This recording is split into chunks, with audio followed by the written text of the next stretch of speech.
ہمارے یہاں ایک غلط کانسیپٹ ہے کہ ہم کہتے ہیں کہ اللہ توفیق دے گا تو پھر ہم نماز پڑھیں گے۔ توفیق سے مراد کیا ہے؟ قرآن مجید اللہ نے ہمیں کتاب دی ہے، کتاب ہدایت، اس کو اگر ہمیں سمجھنے کا موقع ملے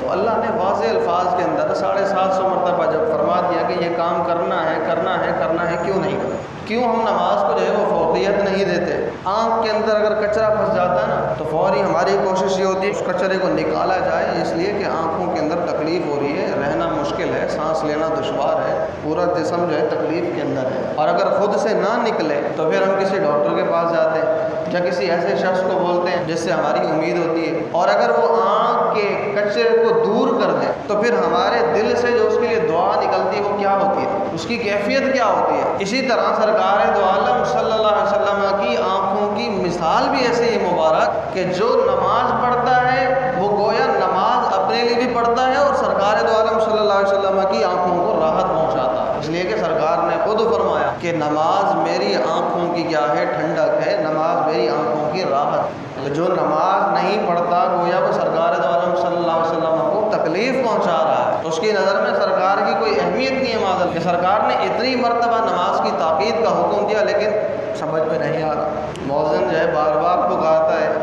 کہ آؤ نماز کی طرف، آؤ نماز کی طرف، لیکن سمجھ نہیں آتا۔ دیکھیں اللہ تبارک و تعالیٰ اپنی حجتوں کو جو ہے وہ پورا فرما رہا ہے۔ کل قیامت کے دن کوئی شخص یہ نہیں کہے گا کہ اللہ پاک مجھے توفیق نہیں ملی تھی، اللہ پاک تیری طرف سے توفیق ملتی تو میں نماز پڑھتا، بلکہ اللہ تبارک و تعالیٰ فرمائے گا کہ دن میں 5 مرتبہ تیرے تک آذان کی آواز پہنچتی تھی، تو کیا کرتا تھا؟ تو اس وقت کیا جواب دیتا تھا؟ کہ تیرے پاس مؤذن کا پیغام نہیں پہنچتا تھا؟ مؤذن تو وہی پیغام دیتا تھا جو سرکار دو عالم صلی اللہ علیہ وسلم نے دیا ہے، جو ہم نے دیا ہے، وہ اپنی زبان سے ادا کرتا تھا لیکن تو نہیں مانتا تھا۔ ہم نے تیری حجتوں کو پورا کیا، زندگی کے اندر کوئی ایسا دن نہیں آیا کہ جس دن ہم نے تجھے نہ بلایا، ہم تجھے بار بار بلاتے تھے، تو آتا ہی نہیں تھا، تو اپنی خواب غفلت کے اندر تھا، لہٰذا تیرے پر حجتیں پوری ہو گئی ہیں، اب تیرا کوئی بہانہ نہیں چلے گا، لہٰذا جو کر کے آیا ہے اس کا عذاب ہوگا، پھر عذاب کی جانب لوٹا دیا جائے گا۔ یوم تقلب وجوہہم فی النار یقولون یا لیتنا اطعنا اللہ واطعنا الرسول، کہ اللہ پاک قرآن پاک میں فرماتا ہے کہ کچھ لوگ قیامت کے دن ایسے ہوں گے کہ جن کو پاؤں سے گھسیٹ کر منہ ان کا زمین کی طرف ہوگا، پاؤں اوپر کی طرف ہوں گے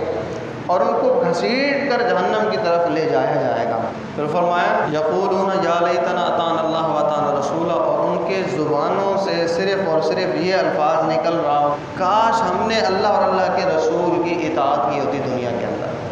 اگر کل قیامت کے دن یہ عذر پیش کریں کہ اللہ ہمیں توفیق نہیں ہوئی تھی تو اللہ تبارک و تعالیٰ اس چیز سے منع فرماتا ہے، کہے گا نہیں توفیق دی تھی، پیدا ہوا تھا، اذان تیرے کانوں کے اندر آئی تھی، سو رہا تھا تو مؤذن کو میں نے کہا اذان چینج کر، الصلاۃ خیر من النوم، دن کے اندر وہ اذان دیتا تھا، اس کی اذان کا طریقہ ایک تھا، لیکن جب تو نیند کے اندر تھا میں نے مؤذن کو حکم دیا کہ تو اب اپنی اذان کو جو ہے وہ چینج کر لے، الصلاۃ خیر من النوم، کہ نماز جو ہے وہ نیند سے بہتر ہے۔ مؤذن بار بار بلاتا تھا، تو نہیں آیا، تو اپنا وقت جو ہے وہ گزار چکا ہے، اب کچھ نہیں ہو سکتا، آئیے